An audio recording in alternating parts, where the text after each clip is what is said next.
suis avec Boileau et Jean-Raymond Binet. Bonjour. Bonjour à vous. Bonjour. Bonjour. Alors, comment vous êtes intéressé donc, à l'archéologie et toutes ces choses anciennes, ces choses mystérieuses des civilisations passées? Je vais bien commencer. Moi, au départ, j'étais plutôt passionné par l'ufologie. Et je me suis dit que d'aller dans les îles, c'est très intéressant, parce que quand il y a des volcans, ou même latents, ou en train de dormir, il y aura toujours des manifestations ufologiques. Et quand j'y suis allé, il y avait quelque chose qui m'intriguait quand même dans ces îles, c'est que j'essayais de m'intéresser à l'histoire, à leur histoire, et je me suis aperçu que personne ne connaissait leur propre histoire, leurs origines, les hommes.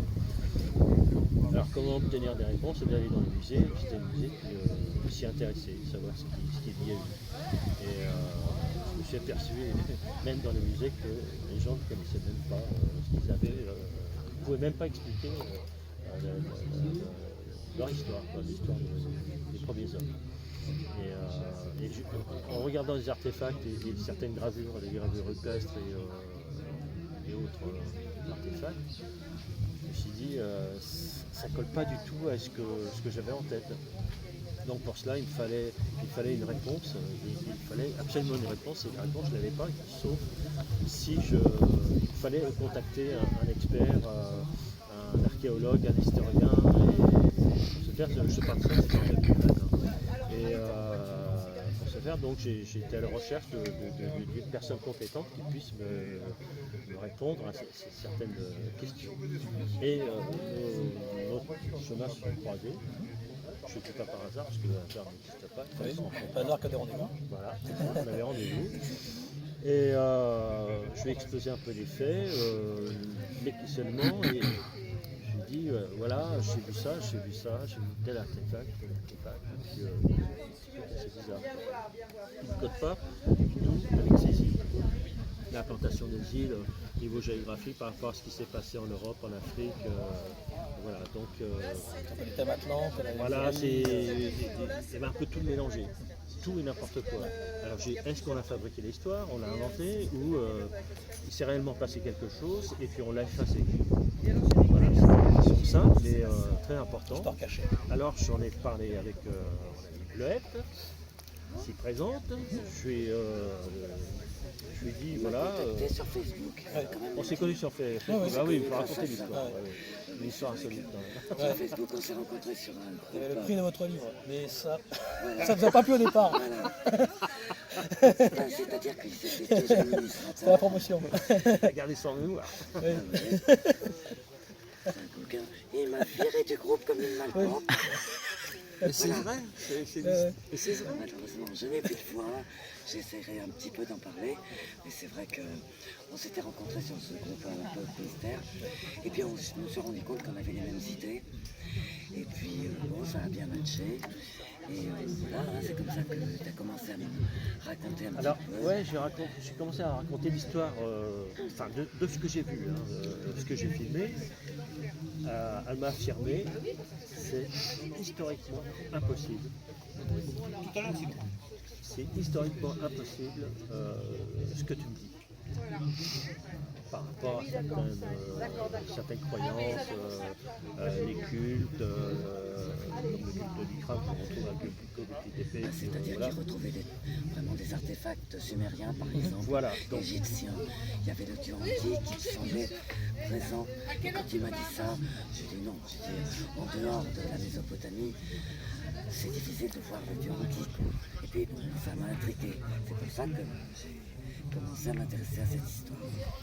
Les premiers travaux, ceux qui ont commencé, c'est Guittarade, Charroux, Jean Saint-Denis, Louis Charpentier, enfin, l'histoire des géants et l'Atlantide, Denis Seurat. Est-ce que ce sont des auteurs qui vous ont inspiré en premier lieu? Non, moi, pas Charroux. du tout. Pas du tout. Vous étiez dans l'archéologie traditionnelle. Moi, j'étais vraiment dans l'archéologie pure et dure, la paléontologie. Suite à un problème, vous avez tout arrêté. Et voilà. Alors donc moi, il n'était pas question, ces sujets-là ne m'intéressaient pas du tout. Et voilà, donc tout ce qui était en dehors vraiment du cursus classique, il ne fallait même pas m'en parler. Et puis j'ai eu un accident, et c'est à partir de ce moment-là, je suis restée vraiment 3 jours dans un semi-coma, et c'est à partir de ce moment-là que j'ai commencé à m'ouvrir à tout ça. Mais avant, il fallait. Mais j'avais lu quand même Zecharia Sitchin, étant plus jeune, et j'avais eu la chance de le rencontrer. J'étais jeune à cette époque-là, mais ça ne m'avait pas parlé du tout, du tout. Et c'est vraiment après que j'ai commencé à... T'as du code, après, Voilà, c'est avec, là. mais bon, moi je suis restée Frédéric. toujours dans le... Je suis toujours restée quand même dans la science officielle, voilà, toujours. Et je m'en suis détachée par mes propres travaux. J'ai jamais été inspirée par les travaux des autres. C'est vraiment venu comme ça. Et c'est pour ça que beaucoup plus tard, quand j'ai rencontré Pietro Buffa, qui lui-même a commencé à s'intéresser à tous ces sujets, on a confronté nos travaux et on a été surpris de voir les similitudes qu'il pouvait y avoir entre nos travaux. Ce qui est important aussi d'ajouter, c'est que quand une personne comme moi qui n'a rien à voir avec l'histoire et l'archéologie, Plutôt l'ufologie, mystérieuse, Peter Colosimo, ce genre de choses. voilà, c'est ça. Donc, moi j'ai par exemple. vécu cela, et puis donc c'était plus une quête personnelle, d'aller voir ce qui se passait ailleurs, quoi. Mais je voulais préciser je me suis aperçu en discutant avec Bleuette, je ne m'attendais pas à avoir une scientifique aussi ouverte d'esprit. Ça c'est très important aussi à souligner. Aujourd'hui, quand on... Il y en a d'autres, mais c'est vrai que c'est pas la majorité. Mais dans Non, l'archéologie c'est pas la officielle, en fait, le problème, c'est que vous ne pouvez pas tellement vous exprimer. Moi, j'ai été On vous coupe sinon les fonds. d'anciens confrères qui ont vu mes travaux, qui m'ont dit on adhère complètement à ce Mais on que peut tu pas. fais, mais on ne peut pas parler, Bien sûr. sinon voilà, ils ne veulent pas perdre leur... C'est l'archéologie interdite. C'est un peu ça. Et quand on s'est connus, parce que mon métier c'est plus la composition Ouais. musicale et faire des bandes annonces, c'est comme ça qu'on s'est connus Par d'ailleurs. pour le film. Voilà, donc elle avait fait un essai, un premier essai sur Göbekli Tepe qui m'avait interpellé quelque part parce que je me suis dit tiens ça me parle, j'ai l'impression que c'est du vécu quoi. Et on s'est dit, on s'est lancé un pari fou, pourquoi pas le mettre en film. Voilà. Franchement, T'as pas sacré. Même pas d'un documentaire. mais comme ça c'était entre nous quoi. C'était, puis petit à petit, ça Et vous aviez fait déjà le Tépi à Sumer en 2015. Voilà, Oui, voilà, c'est ça. j'avais fait aux éditions d'Orval. Et seulement je me sentais coincée parce que c'était un éditeur qui ne voulait pas plus de 110 pages, qui ne me laissait pas libre d'exprimer tout ce que je voulais. Et donc je suis partie de cette maison d'édition pour pouvoir être, pour m'auto-éditer, pour pouvoir dire tout ce que j'avais envie de dire. Et c'est à ce moment-là qu'on s'est rencontrés.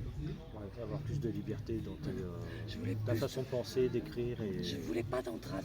Voilà. Pas d'entrave. Et D'être c'est- libre, et c'est- ouais. Donc nous sommes complétés en venant de milieux complètement différents. On a réussi à se compléter puis à travailler ensemble. Et puis voilà, le film est sorti 5 ans après. Parce que vous aviez sorti déjà plusieurs livres avant, sur Marianne Codex, sur du Temple, J'avais sorti des romans qui avaient très presque bien marché. Voilà. Ils ont très bien marché, ça a été vraiment... Et les lecteurs m'ont dit, mais ce que tu avances dans tes romans, il faudrait vraiment en faire un essais, film. vraiment en faire quelque chose. Parce que c'était vraiment extraordinaire. Outre le roman qui était vraiment une fiction, Ouais. il y avait dedans déjà les graines des essais que Bien j'allais sûr. sortir après. Et quand j'ai commencé à sortir mes essais, c'est là que j'ai connu cette notoriété qui m'a un peu surprise, Fulgurante. que je ne m'attendais pas du tout. Voilà. Ça a très bien marché, ça a été un best-seller. Et voilà, j'ai été invitée un peu partout, j'ai donné des articles, vraiment. Et le film s'est construit là-dessus, puisque j'ai écrit le scénario de ce film, que Jean Raymond a mis en image. Vraiment, on a fait ça Et, de façon voilà, un peu amateur, et pourtant ça... ouais, franchement, de façon amateur, qu'avec des bénévoles qui ont cru aussi à cette histoire, à ce film. Donc, ouais, c'était une formule, c'était un peu dur quand même, parce que n'étant pas du métier, on On va y arriver, on va pas y arriver. Moi, quand il m'a j'espère que parlé ça- d'un film documentaire, j'ai dit écoute, Ah, vous pensez que ce sera entre vous? Ouais. C'est ça. moi je Ouais, c'est un dit, petit truc. je voulais que ce soit juste pour nous. Et puis, Voilà. moi j'ai dit qu'on n'a jamais fait ça, on se lance dans une aventure, ça va nous dépasser, on n'y arrivera pas. Mais, Moi j'étais parti, j'étais sidéré par ce qu'il voulait faire, parce que moi c'était au-delà de mes compétences. mais ça a pris tellement d'ampleur que les médias commencent à s'y intéresser. Donc nous avons eu des soutiens aussi. Voilà, Sciences et l'équité.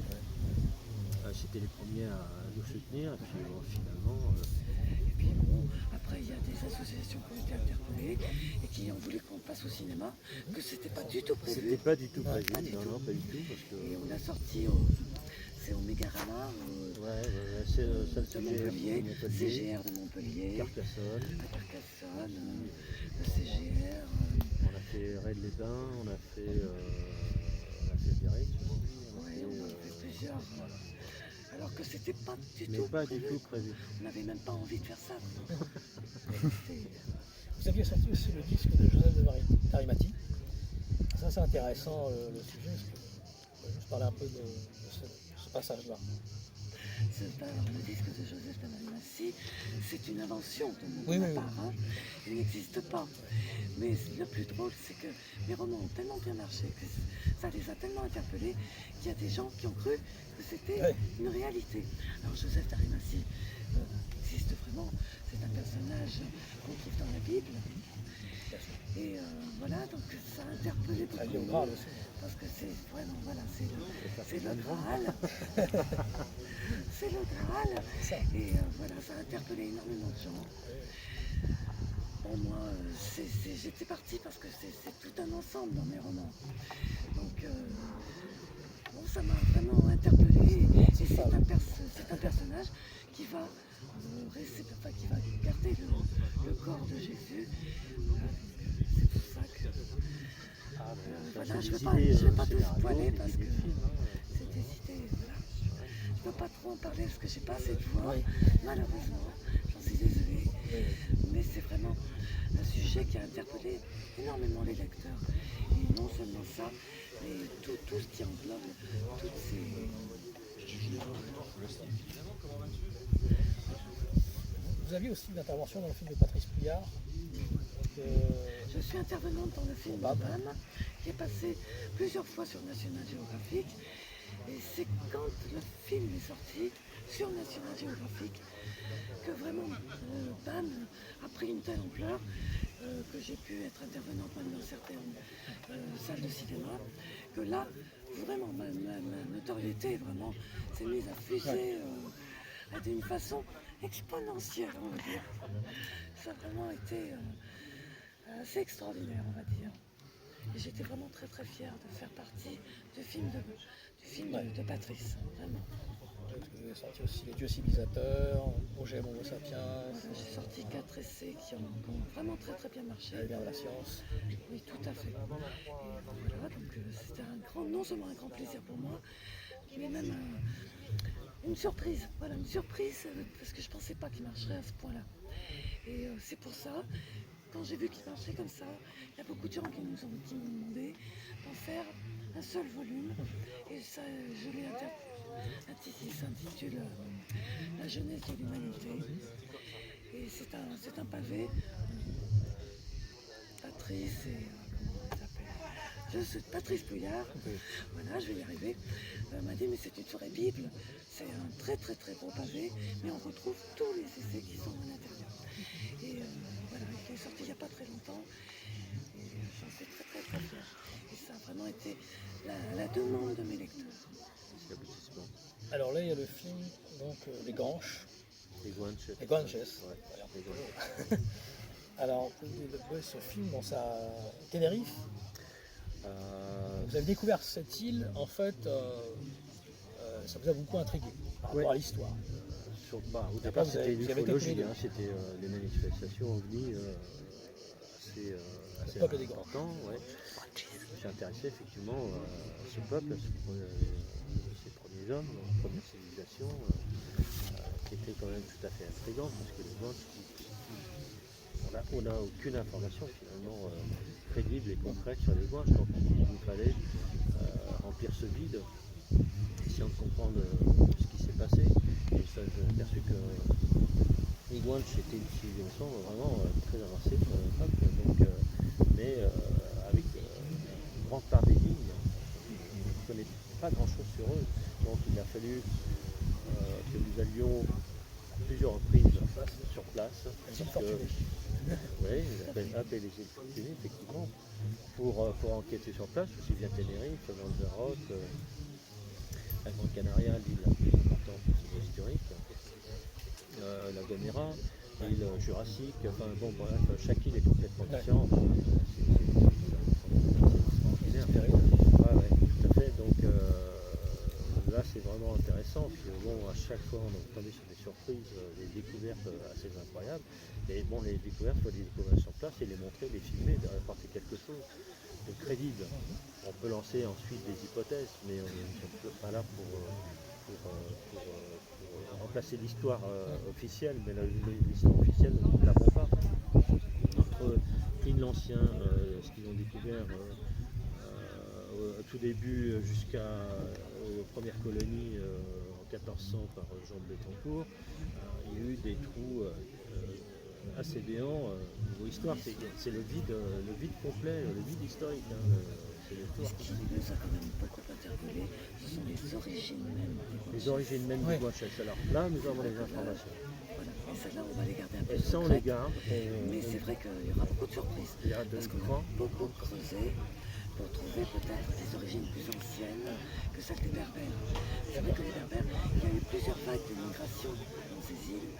Mais j'ai vraiment voulu remonter le plus loin possible dans les origines de ce peuple. Ah, il y a quelque chose d'intéressant, c'est le langage sifflé qu'il y a là-bas. Silbo, Le Silbo. il y a sur l'île de la Gomera. T'as 10 km. Oui, tout à fait. Ouais. Parce que Est-ce que vous avez trouvé quelque chose par rapport à ça, un langage, par exemple, peut-être oral? Oui, tout à fait. c'est- Oui, puisqu'il c'est un existe des langage. écoles. Voilà, il y a toujours des écoles. Ah oui, ça existe, oui, bien Ouais, sûr, c'est ça. c'est très frisé. Et c'est devenu, je crois que c'est inscrit au patrimoine mondial. Et donc c'est vraiment intéressant. Puis je me suis intéressé au langage Silbo et dans le film, il y aura Voilà. des extraits Ouais. ciblés avec le sous-titrage pour bien expliquer ce qu'ils peuvent s'échanger. Alors, il y a des choses intéressantes, c'est les idoles qu'il y a de Lanzamas et de Latimac. Vous pouvez parler un peu de ces idoles. C'est vrai qu'on ne peut pas trop spoiler Non. le film, mais c'est vrai qu'il y a des idoles très anciennes, des coutumes très anciennes, Voilà. des momifications Très qui étranges, rappellent qui rappellent l'Égypte, celles vraiment des celles momifications des momies du Pérou. Et puis essentiellement du Pérou. Essentiellement. Et on va même aller jusqu'à la Mésopotamie, Ouais. parce qu'on se rend compte qu'il y avait énormément de paliers qui n'étaient pas du tout originaires de ces îles, qui Oui. ont été importés. Et c'est qu'il y a plein de similitudes par rapport à l'obsidienne, par rapport au palmier, qui rappellent la Mésopotamie ancienne.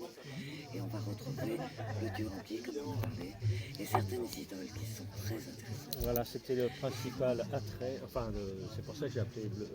On en a parlé avec Belette, et puis quand je lui ai parlé de ça, elle a du mal à le croire. Et finalement, sur place, On est allé au musée de Guimard, on a visité ce musée. Et quand on a visité le musée, on s'est rendu compte, par rapport à certains artefacts, que tout s'emboîtait et qu'il y a effectivement des choses qui montrent que c'est pas impossible qu'il y ait pu avoir un rapport avec la Mésopotamie. Et il y avait un archéologue qui s'appelait Thor Heyerdahl qui avait déjà démontré ça dans les années 80-90. Et il avait notamment, il a même construit un radeau ancien, on appelle le Kon-Tiki. Et grâce à ce radeau, il a bien pu faire la preuve qu'on pouvait déjà, à cette époque-là, traverser des océans, notamment l'océan Pacifique. l'océan Pacifique, effectivement. Donc, si on pouvait traverser ces océans, déjà il y a très longtemps, il n'y a pas de raison qu'il n'y ait pas eu peut-être des migrations qui viennent de très loin. Alors, comment se fait-il qu'on trouve des Après, il y a similitudes? l'Atlantide, hein, Oui, oui. c'est un peu reflété. Voilà, donc Rien n'empêche. on peut parler de l'Atlantique, d'ailleurs on en parlera dans le film, mais Bien sûr, bon, on ne peut pas se dire non Vous êtes plus. intéressé à Blavatsky, la théorie sur les géants, très ancienne. Alors justement, Pour les géants, Bergier, le matin des les magiciens. géants de Tenerife, parce que bon, les premiers hommes, c'était des géants. Les géants, mais bon, Niveau historique, ça moi, s'explique quand c'était même. décrit comme des géants, des dons, Voilà, c'est pas des yeux irrationnel. bleus, mais les bon, grands les géants. blancs, yeux bleus, il y Voilà. avait, comme sur le Rif en 1924, il y a eu Alors on attention, a retrouvé des géants. grands blonds, enfin, qui habitaient une langue inconnue, où Jacques de Mailleux aussi a développé ça, la Godémie du Soleil. Tout à fait. Donc, moi j'ai réussi à filmer quand même ces fameuses momies, hein, les grandes momies, hein, je me souviens, les géants de l'époque. Aujourd'hui, c'est des personnes qui mesurent 2m10, Ouais. 2m30, voilà. J'ai parlé des géants de la Bible, les géants Ouais. des civilisations dans un de mes essais, je ne sais plus lequel, voilà. Mais tout s'explique. Je veux dire, il y a des explications. Je veux Ouais. dire, c'est pas irrationnel. Bien sûr. Là, on va vraiment, on est dans le concret, dans les livres. Ça s'explique scientifiquement parlant. Donc, je veux Tout était dire, grand à l'époque, sauf les, là, dans la Bible, les on géants parle n'étaient de pas, géants. l'archéologie égyptienne ne le reconnaît pas. les géants, voilà. Voilà, après, pour moi, il y a deux sortes de géants. Il y a les géants qui ont disparu. Oui. Parce que là, on a vraiment une hérédité. Et puis, on a les géants qui sont une pathologie, comme certains géants qu'on a toujours. Et ça, c'est un problème type-office la plupart du temps. Et il y a des gens qui font de l'incontournable. Mais ce sont des géants, oui, mais ça s'explique par une pathologie. Voilà. Mais dans la Bible, on a des géants qui apparaissent dans la Bible. Et là, on a une hérédité de géants, une hérédité qui a disparu. Donc, c'est pas la même chose. Mais je l'explique vraiment dans mes livres pour expliquer que les géants, c'est pas quelque chose d'irrationnel. Mais pour moi, ce ne sont pas des géants de 5 mètres. Oui, Ce sont alors, des géants de 2,80 m. oui, Les Indiens voilà, c'est ça. Paiutes chassaient les géants, on trouvait des flèches, par exemple. Voilà, mais je veux dire, ça s'explique. Voilà, je veux dire, il faut creuser un peu, mais ça s'explique. Mais ces fameux géants de Tenerife, hein, t'as des Ouais, des démons aussi. ça a l'air chérie. Ouais, mais actuellement, à l'époque, les hommes étaient petits. La majorité, les hommes étaient petits. Donc on voyait des personnes qui Qui mesuraient mesurait 2 m30. 2,30 m. C'est impressionnant. Même les Espagnols, ils sont venus sur la première fois qu'ils ont rencontré ces hommes, ils étaient quand même impressionnés par leur stature. Donc, et leur agilité aussi à courir. C'est de la roche volcanique, hein, grosse partie. Hein. Là, il y a le volcan, c'est pour ça qu'il y a le démon de Tenerife. Oui, oui, le TI. C'est vrai qu'on voit souvent des choses à côté des volcans. Oui, La souvent. Réunion, Ah oui, souvent les volcans sont des endroits, de témoignages. les montagnes, hein, comme le Thermos Tower, complètement. C'est avec des grottes. Mais à Tenerife, il y a eu énormément de témoignages d'ovnis, de Bien sûr, c'est pour ça manifestations, qu'ils allaient. des boules Eh de oui, oui. feu. Et Lanzarote en premier, parce que Lanzarote c'est l'île aux 300 volcans, donc là-dedans, voilà, et c'est là où la plupart des films de science-fiction étaient tournés, et même encore aujourd'hui. Mais c'est très intéressant parce que l'histoire est quand même assez incroyable. Et Montevideo aussi, Montevideo c'est là où visite le diable, Oui. volcan, le troisième plus grand Des manifestations, des donc le chamanisme c'est très important aussi Le là-bas. dieu de la pluie. Oui, donc il y a À plusieurs. Tucanac, à Tenerife. Mais il y aurait tellement à dire sur cette civilisation, mais c'était incroyable. D'ailleurs, je vais commencer à noter parce qu'il y en a tellement, je trouve que c'est génial. Ah, la vérité. Il y en a beaucoup. Alors là, ce que je cite, c'est peut-être un cinquième. Hein. Bien sûr. Allez, disons, on peut parler des Guanches sans évoquer les 1000 momies. Les comparaisons et similitudes avec l'Égypte et les momies du Pérou. Ça c'est vrai, on peut le démontrer, on va le démontrer. Les barques rituelles dans leurs rites funéraires. Alors on disait que les Guanches n'étaient pas navigateurs. Absolument pas navigateurs. Mais par contre, on a retrouvé ce qu'on appelle, nous les archéologues, on appelle ça des pirogues monoxydes. On en retrouve là-bas qui vont servir de cercueil, qui vont servir pour autre chose. Donc ces pirogues Qui amène à l'autre démontrent, monde, en quelque sorte. oui, alors Comme, elles à font Vallon. un bien sacré, bien sûr. Mais ça prouve quand même qu'ils faisaient du cabotage et qu'ils connaissaient quand même une partie de la navigation.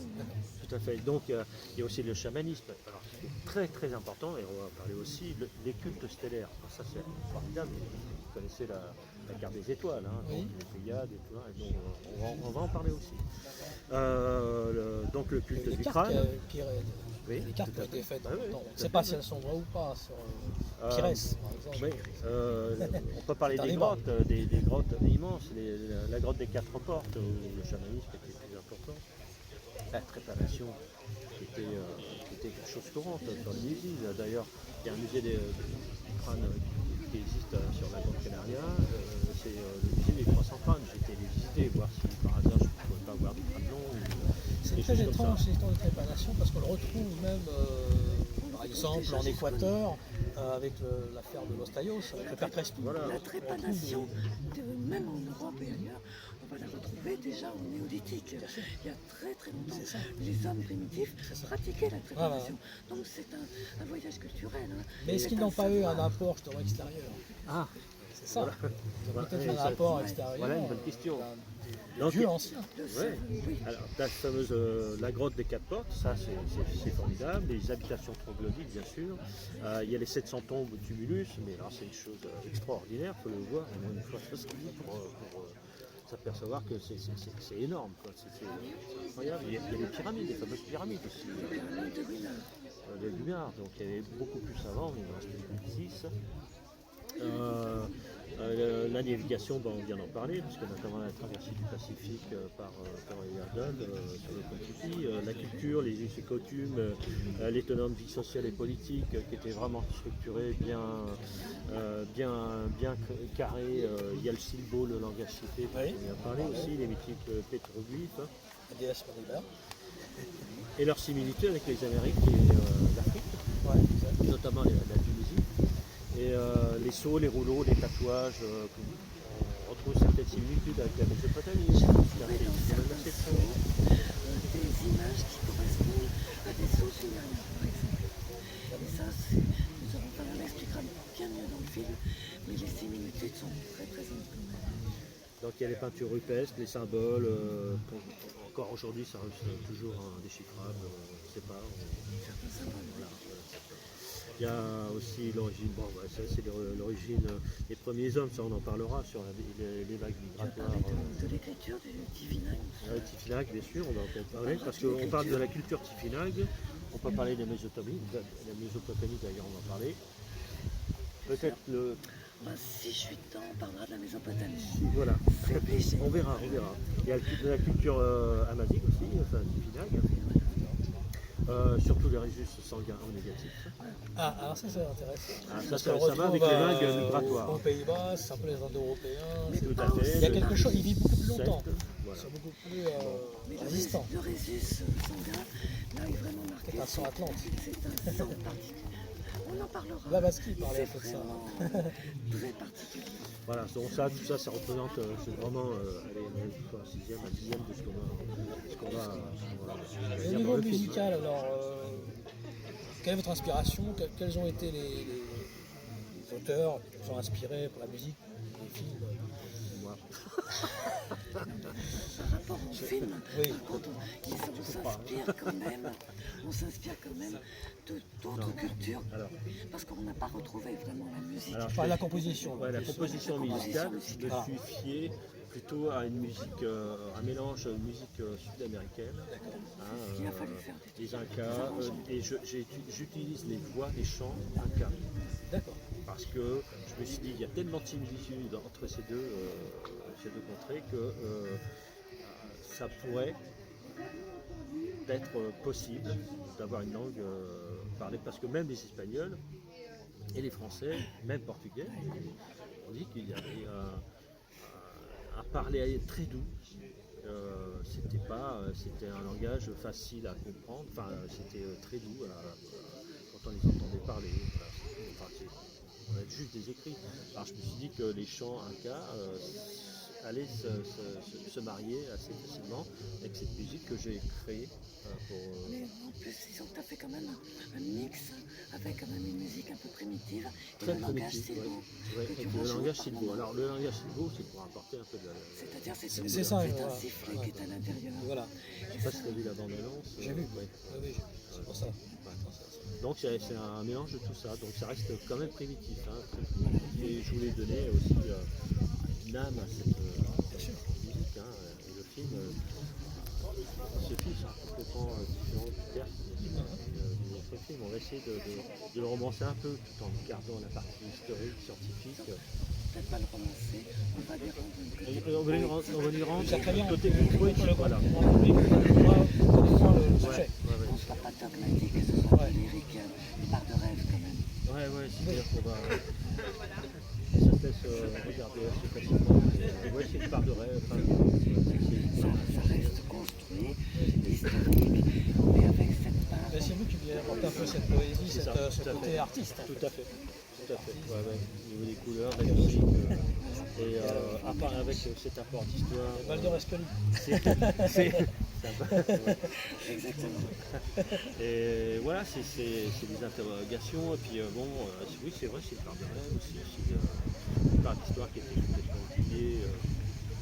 Qui sont les Guanches, on ne sait pas. Donc nous sommes là pour pouvoir dire, voilà, on va parler des Guanches.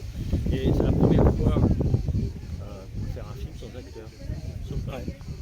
Il y aura peut-être un seul. Il y aura un acteur Il y aura un seul acteur qui dans va le incarner le personnage, on va dire, qui raconte l'histoire. L'histoire de son porte-parole peuple. de. Il va être un peu le porte-parole de son peuple. C'est peut-être l'entité aussi qu'il a, comme un chaman, un vieux chaman Ouais. qui raconte l'histoire de son peuple. Alors ce qui est intéressant, c'est qu'il y a des signes rupestres aussi qui ont été découverts en 1752. Voilà un peu de ça aussi, ces signes rupestres.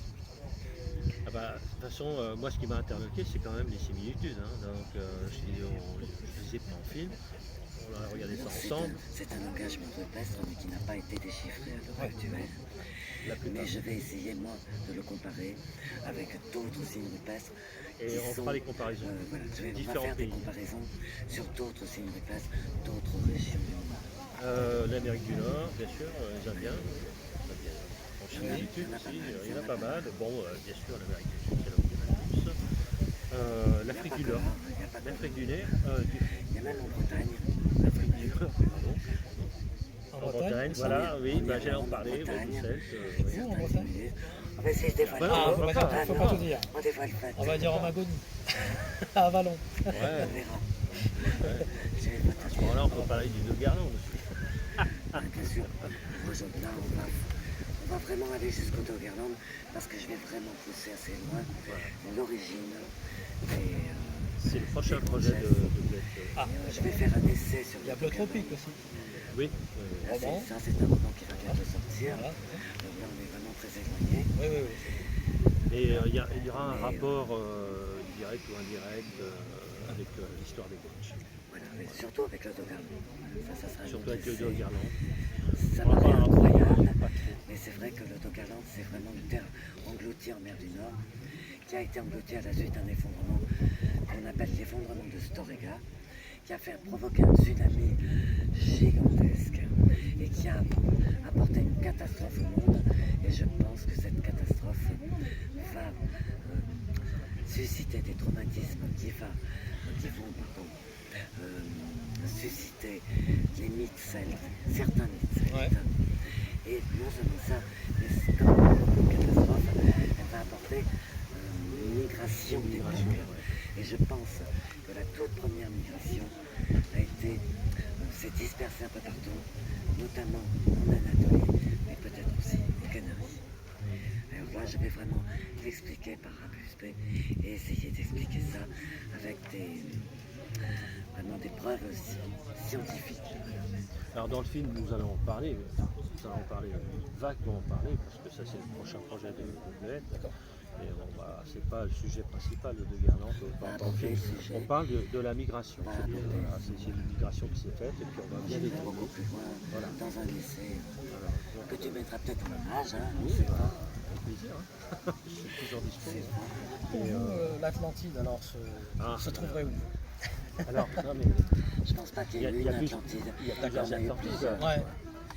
Parce que pour moi, le Doggerland, c'est l'Atlantide du Nord. Ça, c'est pour moi, c'est certain. Je pense qu'il y a eu une Atlantide avec le Santorin, donc en Méditerranée. Ensuite, il y en a eu d'autres. Mais je pense qu'il y a peut-être eu un engloutissement il y a très longtemps Entre les Açores. avec les Açores, et puis aussi avec Tenerife, toutes les Canaries. Je pense pas qu'il y en ait eu une. D'accord. Il y en a eu plusieurs. Mais on peut en parler, Ce sont effectivement. des terres englouties, des catastrophes.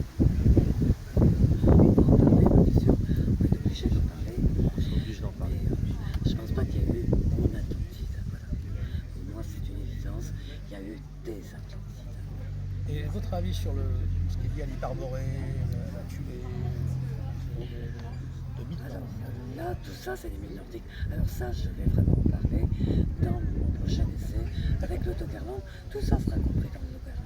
Voilà. Voilà, Pas ça, trop. Oui, oui, oui. là, si je commence à Et donner sur des l'amiral sources, Byrd, ce qu'il aurait vécu au pôle Sud, qu'est-ce que vous pensez je ce qu'il a pense vu que- et qu'en fait il y a une végétation luxuriante ce serait pas étonnant. pas parce forcément lié à la tacos, que je sais que vous n'êtes Non, pas certaines- trop sur la tacos, mais on peut parler d'autre chose. Dans certaines Passage. cartes très anciennes, on va trouver un Doggerland, un Groenland Ouais. vert. Il y a des cartes Pyrirax et Voilà, compagnie, qui vont donner vraiment pratiquement un contour qu'on peut comparer donc au Groenland et vraiment au pôle Nord. Donc je pense qu'il faut aborder ces sujets-là, mais les aborder peut-être pas de manière irrationnelle, moi ça j'aurais du mal, mais les aborder peut-être avec quelque chose un peu rationnel. Donc il faut faire des recherches, il faut vraiment creuser. Je pense que c'est très intéressant et on ne peut pas enlever tout ça en se disant c'est irrationnel. Non, il faut creuser. Il faut que la science officielle aille vraiment à la recherche de tous ces sujets. Je voulais savoir sur l'ufologie, vous êtes de quelle école, enfin quelle école vous a intéressé, ou les auteurs qui vous ont intéressé à l'ufologie, vous avez débuté avec quels auteurs? Au départ, moi quand j'ai vécu ces expériences, j'avais 6 ans. D'accord. Donc j'ai fait mes recherches avant de connaître les auteurs. Quoi. Donc D'accord. je prends un peu tout. Moi, je suis persuadée qu'il a été abducté. Ah, J'en suis sûre. Et, dans le volcan. Parce que sinon, c'est pas possible autrement. Il a découvert des trucs, enfin, Ouais. il a eu des Des signes, des informations. synchronicités, Il a des eu choses. des informations qu'on ne peut pas avoir autrement. C'est pas possible. j'ai pas d'auteur. Pas de direction, j'ai pas de.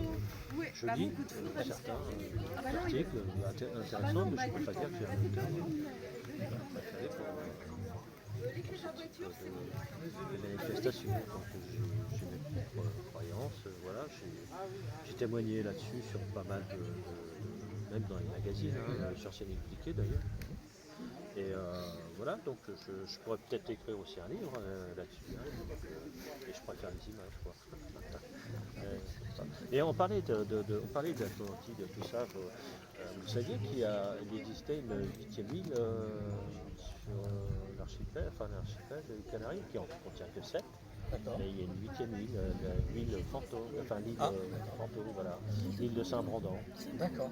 Voilà, on va en parler aussi de cette Là, île. dans les cartes, on voit cette île, et c'est une île qui, pour les anciens voyageurs, les anciens conquistadors, c'était une île qui voyageait, qui disparaissait. Ah, d'accord. Et les moines, Dans le brouillard. les moines irlandais parlent moines de cette irlandais. île, et on va essayer de s'attacher à savoir qu'est-ce que c'était cette île, etc. Et cette île est mentionnée sur le globe terrestre de l'époque de Christophe Colomb. D'accord. Et j'ai visité la maison de Christophe Colomb à la Grande Canaria. Et là, moi, je pense avoir Et j'ai vu le globe terrestre aussi. J'ai vu quelques-uns où l'île de Saint-Brandon est bien mentionnée. Comme bizarrement, Et je pense que ça peut s'expliquer, ça aussi. on peut l'expliquer. Moi, Voilà. je cherche toujours à expliquer. Oui, mais rationnellement je parlant. pense que nous avons une réponse, une bonne réponse là-dessus. Ouais. Je pense que j'ai trouvé quelque chose. Ouais, c'est sûr. Est-ce qu'il y a des pays où ça suscite de vous intéresser pour un prochain travail? Pays pour un prochain. Un prochain, quelque chose qui vous attire? De toute façon, c'est vrai que là, il y a le Doggerland qui nous attire beaucoup. Donc, qui dit Doggerland, ça va être le nord de l'Angleterre, l'Écosse, ça va être la Suède, évidemment tout ce qui va l'entourer, mais aussi la Bretagne. Ça paraît difficile à comprendre. La Bretagne, il y a tellement Mais de la choses Bretagne, et notamment certains endroits particuliers, puisqu'on va faire une recherche sur tout ce qui va toucher les sites mégalithiques. Oui, oui, oui. mégalithiques. Voilà, c'est ça. Donc on va être très intéressé par tout ce qui va toucher. Karnak, Ouais, voilà. Donc, Bien sûr, les tous lieux, ces gens, Stonehenge Zurich aussi, aussi, voilà. Donc, voilà, ça va être En Allemagne, il y a des tous ces Liechtenstein qui sont très intéressants. En Allemagne, c'est très celtique, donc voilà, ça va être Liechtenstein, Résistance. Donc ça va être comme ça va être mon prochain projet, enfin surtout le mien. Mais peut-être si j'arrive à persuader Jean-Raymond de faire un film, ça Alors, va être très intéressant. Après les Guanches, je voulais m'intéresser justement sur la singularité du Big Bang. D'accord. Voilà, donc sur l'espace, il y a tellement de choses à dire, surtout la matière noire et l'énergie noire. D'accord. Ah, ça fait plusieurs mois que je travaille aussi dessus. Et il n'y a pas que ça aussi, je voulais faire un autre film sur le paranormal, ce que nous avons vécu, certains ont vécu, histoire de dire, enfin, je l'ai vécu, il y a quelqu'un qui le raconte, voilà, porter un témoignage de mon vécu. En ce qui concerne la matière noire, l'histoire avec le temps, est-ce que vous êtes intéressé aux travaux de Philippe Dickman? Ah oui, j'entends. On en a beaucoup entendu parler. J'ai le temps de me poser pour ça. Mais moi, je me suis énormément intéressée. J'ai énormément lu. J'ai lu de toute façon tout Hubert Reeves, Stephen King. J'ai lu tous les grands. Jean-Pierre Dieudonné. Voilà, donc je suis passionnée d'astronomie. Mais On est bien branché là-dessus. voilà, très très branché là-dessus. Mais c'est vrai que quand on écoute les astronomes, ils sont pas tellement éloignés de presque de l'irrationnel. Quand on entend des fois un petit peu les frères Bogdanov, quand on connaît bien, on va dire l'espace, pour eux, beaucoup de choses qu'on trouve dans l'espace, oui, c'est le doigt de Dieu. Il faut vraiment chercher Tout ça, c'est surtout l'énergie, les matrices, les ondes gravitationnelles. là c'est bon, en plein dedans, on ne peut pas lancer C'est dans assez un flou encore. Là, c'est nos prochains projets, donc c'est encore un peu loin. Non, c'est vrai que Mais sinon, j'avais idée aussi de faire des mini-docu, non pas de 50 minutes, de 30, voilà. Là, l'idée c'est de faire des mini-docu d'un quart d'heure, 20 minutes, c'est-à-dire qu'on va à l'essentiel. Très bien. Parce que les gens n'ont plus le temps de regarder, ils ne prennent plus le temps de regarder. Je me dis, bon, c'est le moyen de pouvoir les intéresser, c'est de faire des petits films, mais on va à l'essentiel directement. il y en a qui creusent, qui cherchent, mais c'est pas la majorité des gens, malheureusement. Voilà, un certain laxisme là-dessus. C'est vrai. Donc on va essayer de les intéresser de nouveau sur l'histoire, sur le vécu, et voilà, pourquoi pas, donc on a pas mal d'idées là-dessus. Notamment les Dames de Salerne, et voilà. Les Dames de Salerne, ce sera un des prochains romans. Mais c'est un roman historique, quand même très très historique. Les Dames de Salerne, et notamment une en particulier, qui s'appelle Trotula de Salerne. Trop de couleurs différentes. C'était la toute première gynécologue au monde. Et c'était une femme extraordinaire. Et à travers elle, je vais parler des femmes scientifiques qui ont un peu disparu de la surface de la science par un effet qu'on appelle l'effet Matilda, et qui fait disparaître mystérieusement toutes les femmes qui avaient vraiment un impact scientifique.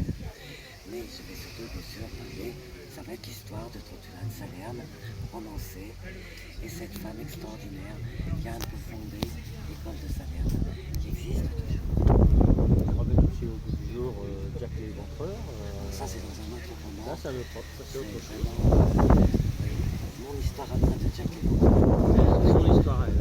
Voilà, c'est des similitudes que j'ai trouvées avec Jack l'Éventreur et toute cette histoire glauque qui est autour et dont on n'a jamais parlé. Il y a des instances un peu Voilà, il y a des choses derrière. oui, beaucoup sataniques Ah ouais, et des variantes de tout ce qui est un petit peu il y a des dérivés des loges maçonniques, mais des dérivés de voyous. Hein. C'est pas les. Parce que bon, j'ai rien contre les francs-maçons, loin de là. J'ai même donné des conférences chez les francs-maçons que je salue au passage. Mais il y a eu des loges dévoyées. Et c'est là-dessus que je vais me poser un petit peu avec des messes noires, des trucs sataniques qui ont vraiment existé. Ah ouais. J'ai des idées aussi sur Tesla, la pierre de Roswell, enfin je ne peux pas t'en citer voilà, j'ai des idées, il y en a pas mal. Et le film aussi, on devait faire un film qui s'appelle Endogène. En Eugène, c'est ce qui se passe actuellement. C'est-à-dire que la réalité a largement dépassé la fiction, ce qui fait qu'on est beaucoup plus c'est bon, c'est la peine de le Tellement faire. avant que la pandémie commence, on avait commencé à parler de ce sujet et on voulait construire un truc. Et la pandémie nous a coupé l'herbe sous le pied. Ah ouais, complètement, parce que le film devait se tourner à Svalbard. D'accord. Donc là, il y a le premier. Et C'était le permafrost qui devait fondre voilà, et un virus devait surgir du permafrost et devait pour faire du ménage. voilà, faire une pandémie mondiale. C'est un peu comme le Titan, là. Voilà, Le là, Titan, on a dû le sentir. C'est un truc de fou. Et on avait, heureusement, parce qu'on était prêt à engager énormément, à investir énormément pour ce film, parce qu'il y a des acteurs. Et en plus, ça se passait à La l'étranger. vérité elle nous a dépassés. Voilà. Tant pis. C'est pas grave. est-ce que vous avez un dernier message à faire passer? Ceux qui ont quelque chose à dire, prenez une caméra, bougez.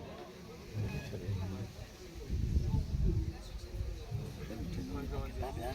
Ah non, mais ça permet d'éviter des critiques. Ça fait Peut-être de ne pas prendre de l'argent comptant tout ce qui est dit par les médias mainstream déjà. Parce qu'ils disent qu'il y a des choses qui sont intéressantes. Des choses, il faut dépasser tout ça. Dans ma dernière conférence, j'ai parlé du vaccin ARN, parce que je me suis beaucoup penchée, j'ai beaucoup étudié la génétique avec un généticien. Voilà, je pense que j'en parle dans le bouche là, j'ai pas le temps d'en parler, mais j'en parle dans OGM, on ça tient aussi. Oui. Et que voilà, la génétique c'est quelque chose.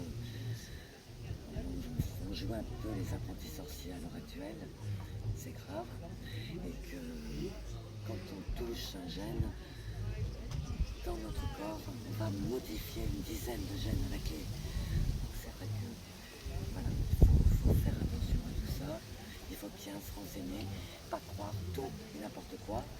Il y a beaucoup de fake news qui circulent aussi. Voilà, ça, mais il faut savoir raison de garder. Il ne faut pas tomber dans un excès, ni dans un côté, ni dans l'autre. Voilà ce que je veux dire. Durant ce festival, j'ai rencontré pas mal de jeunes réalisateurs qui auraient Festival de l'étrange, ouais, le Lénial. festival de l'étrange, En masse, à Blandas, organisé par Michel, et j'ai rencontré quelques jeunes réalisateurs, débutants comme moi, vraiment autodidactes, et voilà, c'est bien, puis poser des questions, ouais, qu'est-ce que tu en penses et tout, j'avais l'idée de faire ça. Déjà, tu as l'idée, c'est formidable. Si tu prends ta caméra, ton appareil photo, c'est pas la peine de mettre 2200 dans un appareil. L'idée, c'est de le faire. Parce que bon, de recevoir des critiques plus souvent négatives que positives, ça on connaît. Donc, Mais la zététique, là, oui, là, bien sûr, mais bon, mais ça c'est obligé. Hein. on fait des liens, lui aussi. ouais, ça nous amuse un peu, hein, on va dire. Franchement, ça nous amuse. Mais bon, ils passent leur temps à critiquer tout ça. Chacun pense qu'il veut. Moi je suis très tolérante. Chacun qui Bien sûr. voilà, moi j'ai pas le temps à critiquer ou à répondre. Moi On a du je boulot. préfère Voilà. travailler, je préfère étudier. Mais je leur dis, mais allez-y, c'est bien que vous jouez, c'est bien de montrer ce que vous avez à dire, mais vous montrez en image. Et ça, c'est important. Quoi, on apporte toujours quelque chose hein, à savoir, ou une curiosité, des questionnements.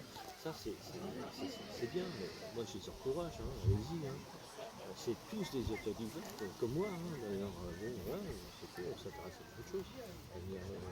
L'intelligence, le meilleur signe d'intelligence, c'est la curiosité. Donc, voilà. C'est le moteur. C'est le moteur. C'est le moteur de l'intelligence. Donc, allez-y. Merci pour votre interview. En tout cas, on te remercie. Bien, merci beaucoup, c'est moi qui vous remercie. C'est nous qui te remercions de nous avoir interviewés. Bien, merci beaucoup. Merci à toi. À très bientôt. À bientôt. Merci.